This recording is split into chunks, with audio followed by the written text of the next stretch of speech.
புதிய நேயர்கள் அனைவருக்கும் இனிமையான வணக்கத்துடன் நமது டிஎம்எஸ் டைம்ஸ் நிகழ்ச்சியில் மீண்டும் உங்களை அன்புடன் வரவேற்கிறோம். நீங்க எப்படி ஐயாவோட பாடல் ரசிப்பீங்க? ஒரு கருத்தான பாடல், திருடாதே பாப்பா திருடு, அந்த பாட்டு ரொம்ப பிடிக்கும். ஸோ அதில் என்ன சொல்றாரு ஐயா?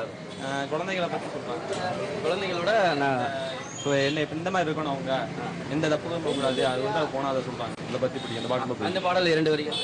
இது திருடாதே பாப்பா திருடாதே.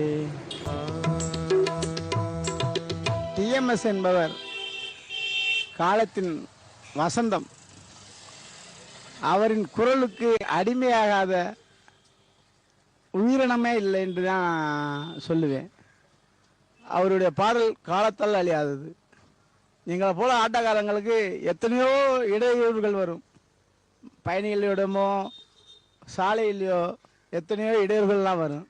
அந்த இடையூறுகள்லாம் எங்களுக்கு போக்கக்கூடிய ஒரு அருமருந்து டிஎம்எஸின் கானம். அது வற்றாத கானம். சிறப்புஞ்சின்னு சொல்லுவாங்க. டிஎம்எஸ் தான் எங்களுக்கு சிறப்புஞ்சி. அவருடைய குரலில் வற்றாத இனிமை சிறப்புஞ்சியாக. ஆலமரத்தில் அடையாறு ஆலமரம்னு பெருசாக சொல்லுவாங்க. அந்த ஆலமரம் எங்கள் மதுரையில் டிஎம்ஸா எங்களுக்கு உலகத்துக்கே எங்களுக்கு வழிகாட்டினார். அவருடைய குரலில் எங்களை மெய் மறக்கிற சங்கதிகள் ஆயிரங்கள் அடுக்கிக்கொண்டே போகலாம். ஒரு விசேஷ வீட்டில் காதணி விழாவா, அதற்கான பாடல் அவர் குரலில் கேட்டாத்தான் அது இனிமையாகும். ஒரு விசேஷ வீட்டில் கல்யாணமா, அவர் குரலில் அந்த பாடல் கேட்டாத்தான் அது ஒரு விசேஷ விழாவே இருக்கு. அப்படி ஒவ்வொரு காரியத்துக்கும் அவருடைய குரல் ஒலிச்சு கொண்டே இருக்கு. அப்படி ஒலிக்கிற அந்த இனிமையான ஒலி இப்போ எங்ககிட்ட இல்லை.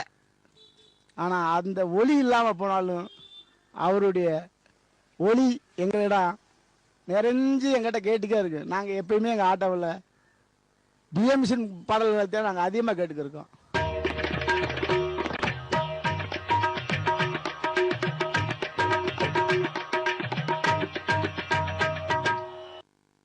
நல்ல ஒரு பர்சனலாகவும் நல்ல ஒரு நல்ல கம்பீரமான குரல் இருக்குது. எந்த டைம்லனாலும் அவரோட பாடல் நம்ம கேட்கலாம். பக்தி பாடல்கள் மட்டும் இல்லை, நம்ம சோகமான நேரத்துலேயும் நம்ம பாடல் கேட்டாலும் நமக்கு ஒரு என்கரேஜ்மெண்ட்டாக இருக்கும் அந்த பாட்டெல்லாம் நம்ம கேட்டோம்னா.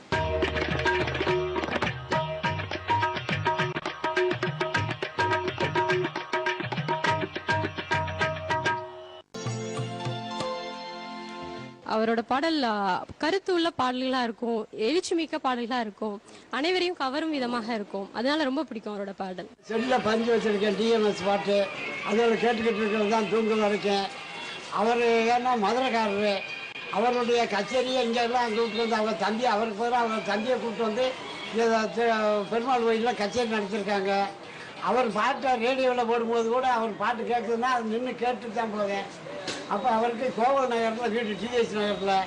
அப்போ நம்ம ஊருக்காரருக்கு இல்லாத புகழ் யாருக்கு? நம்ம மதுரைக்காரருக்கு இன்னும் அவர் மாதிரி ஒரு பாடகர் கிடைப்பாரான்றது சந்தேகமாக இருக்குது. மலர்களை போல் தங்கை உறங்குகிறாள், அந்த பாட்டு எனக்கு ரொம்ப பிடிக்கும். பாப்பாங்கெல்லாம் தூங்க வைக்க ரொம்ப ஹெல்ப்ஃபுல்லாக இருக்கும். அவரோட பாட்டு எல்லாமே எளிமையாகவும் ரொம்ப ஈஸியாக, அதை கேட்டாலே நம்மளே மறந்து சின்ன நாளில் போகிற மாதிரி ஒரு ஃபீலிங் இருக்கும். திருடாதே பாப்பா திருடாதே, இந்த பாடல் எனக்கு மிகவும் பிடிக்கும். ஏன்னா இப்போ இருக்கிற குழந்தைகள் கூட அதை கேட்டால் ஆமாம் திருட்டு அப்படின்றது மிக மோசமான விஷயம், அதை பண்ணக்கூடாது அப்படின்ற அளவுக்கு அந்த காலத்திலேயே அவ்வளோ அழகாக சொல்லி கொடுத்துருக்கிறாரு. ஒருத்தரோட கேரக்டர் ரொம்ப முக்கியம் இல்லையா? அப்போ இந்த பாடலாம் கேட்குறப்ப எல்லாருக்குமே நம்ம வந்து ஒழுக்கமாக இருக்கணும், நல்லா இருக்கணும் அப்படின்ற ஒரு இதை வந்து அப்போவே அவர் சொன்னனால அவர் மிகவும் பிடிக்கும்.